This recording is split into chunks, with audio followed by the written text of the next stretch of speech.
The towering wooden doors groaned softly as Ava Wallace, only 5 years old, stepped nervously into the courtroom.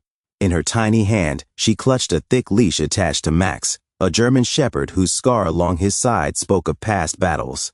"Before we move on, please let us know where you're listening from." All eyes followed the fragile girl as she hesitated, yet pressed on toward the witness stand. Every step seemed heavier than the last. Judge Edward Harmon, seasoned and stern, leaned forward thoughtfully. He knew this small girl, this trembling child, held the key to everything. At the defense table sat Daniel Mercer, the accused. His expression was unnervingly calm, even smug.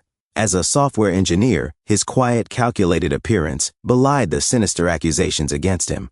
He had been charged with attempting to abduct Ava, yet his defense was ironclad. No DNA, no fingerprints, no confession, and a witness who could not, or would not, speak. But as Ava sat down, a moment happened that none expected. Her soft green eyes met Mercer's. Her fingers, small and unsteady, made a tiny signal. One taught through weeks of therapy. Only 2 beings caught it, Max. And Judge Harmon. Max went rigid instantly. His body tightened, ears pricked, and a deep, guttural growl rumbled from his chest. His eyes never left Mercer. The courtroom stiffened in tension as whispers filled the air. This wasn't simple obedience. This was recognition. This was primal. Judge Harmon slammed his gavel down. 15-minute recess, he declared. His voice, though steady, carried urgency. Something serious had just happened. Something the judge could not ignore. Outside the courtroom, Ava knelt beside Max, burying her hands in his soft fur. Her mother, Rachel Wallace, bent down too, her voice gentle but shaken. "Sweetheart, are you all right?" Ava didn't speak. She didn't need to. Her grip tightened on Max, pulling him close. He was her only anchor. Watching silently nearby, FBI agent Scott Brennan exchanged a knowing glance with Judge Harmon. "Something spooked that dog," Brennan murmured. "I'd bet my badge he knows Mercer." Meanwhile, in a private room, Mercer's calm shattered. His lawyer, Victor Langston, watched as Mercer nervously replayed the courtroom moment. "She knows," Mercer muttered. Langston pressed, but Mercer waved him off. Still, his mind raced. He hadn't anticipated the dog. And yet, it wasn't always this way for Ava. Before the horror, Ava had been radiant and talkative. She loved bedtime stories, fairy tales, and afternoons twirling in the backyard. But everything changed that spring day. Rachel, watching from the window while on the phone, noticed Ava playing happily. She stepped away for just 4 minutes. When she returned, the gate hung ajar. A black van idled by the curb. Beside Ava knelt a man, Mercer. "I have puppies," he said sweetly. "Want to come see them?" Before Rachel's mind could process, she shouted, "Ava!" Mercer's friendly facade darkened. He grabbed Ava's arm. Across the street, retired nurse Betty Caldwell saw it all. "Hey, get away from that child," she yelled. Mercer hesitated.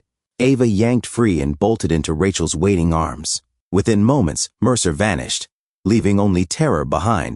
The police arrived quickly. FBI agents Brennan and Dana Matthews took control. The profile was chilling. Similar abductions, promises of puppies, a black van, and missing children. But Ava, she shut down. Completely, she wouldn't speak, wouldn't play, wouldn't draw. At night, silent nightmares overtook her.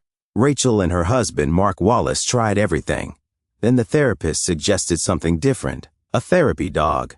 Enter Max. Once a heroic K9, Max bore his own scars. During a raid, he had saved lives but was injured, forced into early retirement. Scheduled for euthanasia, he was rescued by Dr. Megan Clark, who believed he still had purpose. When Ava met Max, it was an instant. At first, she stayed distant. Max stayed calm, steady, and patient. Slowly, Ava reached out. Then one day, as Max sat quietly, Ava whispered words no one thought they'd hear again. "Good boy," her parents cried softly. The wall was cracking. Ava was beginning to trust again. As the trial resumed, tension filled the courtroom. Ava clung tightly to Max's leash as Claire Monroe led the prosecution. Witnesses described Mercer's tactics, including Betty Caldwell, who recounted Ava's near abduction. Throughout it all, Ava stayed silent until her testimony. Nervously sitting on the stand, Ava gripped Max tightly. When asked who had been with her that day, she slowly pointed right at Mercer. The defense objected, but Judge Harmon allowed it. Then, Ava gave her silent signal. Once again, Max reacted. A low growl echoed. Eyes locked on Mercer. The courtroom shifted. Even Judge Harmon leaned forward. "Miss Monroe," he asked, "has this dog ever encountered the defendant before?" "No, Your Honor." Turning to Mercer, Harmon asked, "Have you met this dog?" Mercer clenched his fists but said nothing. Claire Monroe immediately called for a recess. Something bigger was unfolding. Racing against time, Brennan and his team followed new evidence. Soil samples from Mercer's van pointed to a remote cabin deep in the woods. With Max leading the way, the team arrived. Inside, the cabin seemed empty until Brennan noticed floorboards that didn't belong. Underneath, a hidden basement, sealed away from the light and warmth of the world above. The small room was cluttered with forgotten remnants of stolen childhoods. Broken dolls missing eyes, tiny sneakers caked in dirt, torn backpacks, and faded crayon drawings that looked desperate and hurried. It was a graveyard of hope, frozen in time. In the farthest, darkest corner, a fragile form huddled against the cold stone wall. It was Sophie Lang, missing for 6 months. She was alive. Her sunken eyes fluttered weakly as she registered the presence of strangers. Panic and confusion danced in her gaze until the flashlight beam illuminated the FBI jacket worn by Scott Brennan. "Help," she rasped, barely louder than a whisper. At that very moment, Max, who had been standing tensely by the entrance, let out a sharp, emotional whine. Brennan rushed forward, his hands steady despite his racing heart. "It's okay, sweetheart. We're here now," he said softly.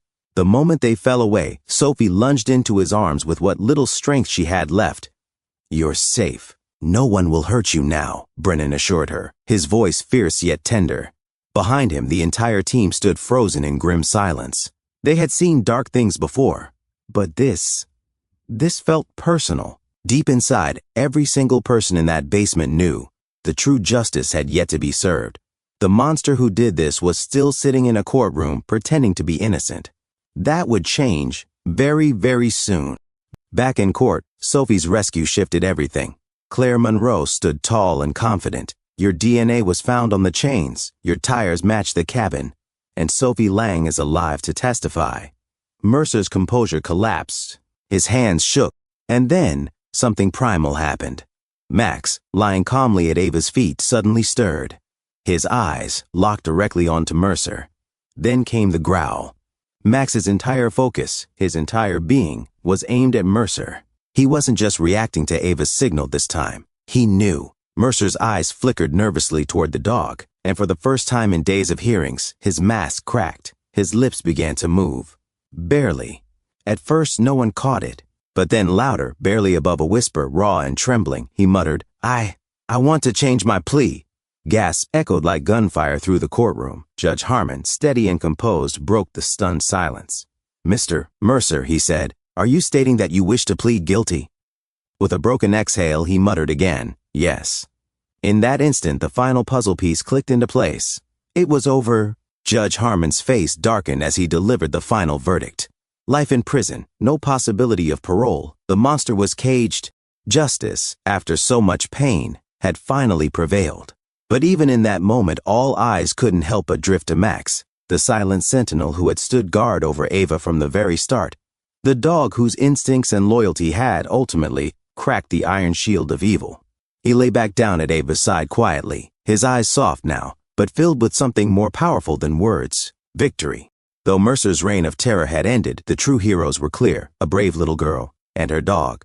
Days later, Ava, her voice finally returned, cradled Max's face lovingly. With teary eyes, she whispered 2 powerful words: "Thank you." Her parents cried softly, knowing Ava was slowly finding her way back. Max, ever loyal, wagged his tail and nuzzled close. Because some bonds, like those formed in the darkest moments, are truly unbreakable. Even in a world full of shadows, there will always be those who stand against the darkness. Sometimes they do it on 4 legs. Some bonds are simply unbreakable. In a world full of darkness, sometimes the bravest heroes don't wear badges. They walk quietly beside us on 4 legs. But what about you? Do you believe animals can sense evil, even when humans can't?